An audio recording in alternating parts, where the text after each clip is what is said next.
Hari ini kita akan menyelami sebuah kisah yang luar biasa. Kisah tentang keberanian dan iman yang tak tergoyahkan. Ini dia kisah Paus Leo Agung, sang singa yang berhadapan langsung dengan ancaman terbesar di zamannya.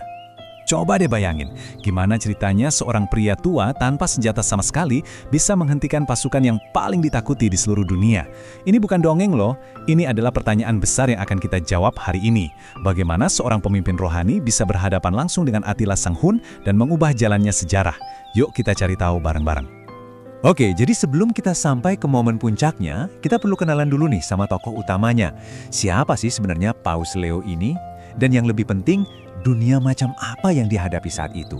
Karena kondisinya, kacau banget. Nah, ini yang menarik. Namanya aja udah kayak pertanda loh. Leo. Dalam bahasa Yunani itu leon, yang artinya singa. Pas banget kan, nama yang benar-benar ngegambarin keberaniannya. Dan kita nggak lagi ngomongin paus biasa. Coba bayangin, selama 2000 tahun sejarah gereja, cuma ada 4 ya, EMPAT Cumpat, paus yang dapat gelar agung. Dan Leo ini salah satunya. Ini nunjukin betapa besar dan pentingnya pengaruh dia. Jadi, waktu Leo naik tahta paus di tahun 440, situasinya tuh bener-bener genting, nggak main-main. Kekaisaran Romawi itu ibaratnya udah di ujung tanduk. Diserang dari luar sama bangsa barbar, di dalam juga lagi retak karena perpecahan ajaran. Zaman yang betul-betul berat. Tapi sebelum berhadapan sama ancaman fisik sama pedang, Leo harus menghadapi perang lain dulu. Perang ide, perang gagasan. Tantangan pertama dia adalah menjaga iman gereja tetap murni di tengah kebingungan. Soalnya waktu itu banyak banget ajaran-ajaran yang bisa dibilang menyimpang, menyebar kemana-mana. Bikin umat jadi bingung dan terpecah belah. Nah, tugas Leo di sini adalah meluruskan semuanya. Menegaskan kembali mana ajaran yang benar, dan yang terpenting, menyatukan gereja lagi. Cara Leo menanganinya ini bijaksana banget. Dia nggak cuma asal salah-salahin atau mengutuk, dia mendidik. Pertama, dia nulis, dia jelaskan mana ajaran yang benar. Terus, dia ngadain pertemuan resmi, semacam konsili, buat menegaskan kebenaran itu.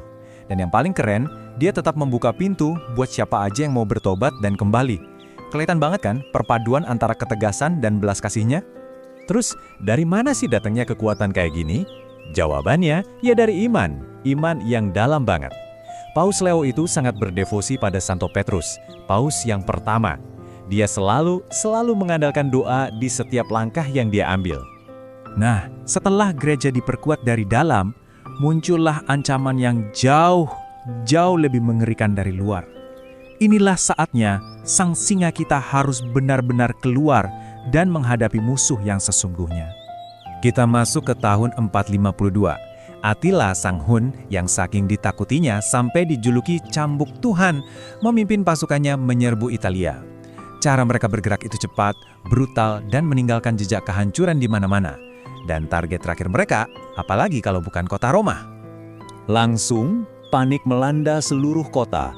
Coba deh bayangkan rasa takutnya kayak apa. Kabar tentang betapa kejamnya pasukan Hun ini menyebar lebih cepat dari pasukannya sendiri, menciptakan teror yang benar-benar melumpuhkan. Dan di tengah keputusasaan total ini, seorang pria tua melakukan sesuatu yang gila, nggak terbayangkan. Paus Leo, tanpa bawa pasukan, nekat menempuh perjalanan berbahaya lebih dari 300 km. Cuma buat ketemu langsung sama sang penakluk. Ini benar-benar pengorbanan yang luar biasa. Oke, ini dia puncak cerita kita. Momen pertemuan dua dunia. Kekuatan spiritual melawan kekuatan militer. Iman melawan pedang. Perbedaannya, jelas banget. Di satu sisi ada Attila dengan reputasinya yang mengerikan dan pasukannya yang katanya nggak terkalahkan. Di sisi lain ada Paus Leo, senjatanya cuma keyakinan dan kerendahan hati. Jadi pertanyaannya sekarang, apa sih yang sebenarnya terjadi waktu mereka ketemu?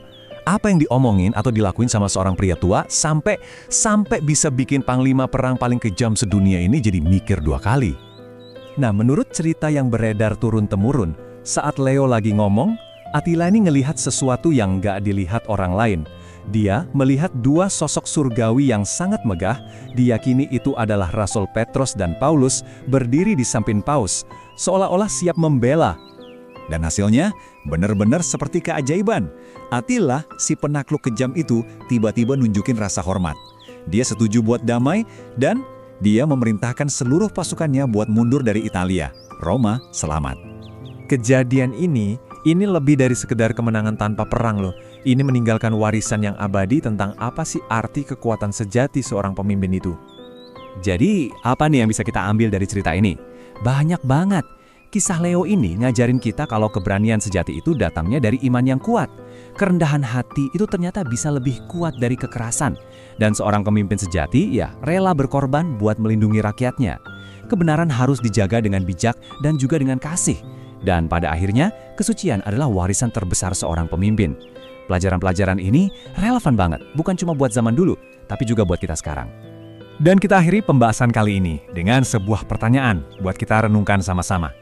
Kekuatan sejati itu datangnya dari mana sih? Apa dari pedang, dari kemampuan menaklukkan dengan kekerasan, atau dari hati, dari kekuatan batin untuk menginspirasi dengan kasih dan keberanian? Saya rasa kisah Paus Leo Agung ini udah ngasih kita jawaban yang sangat-sangat kuat.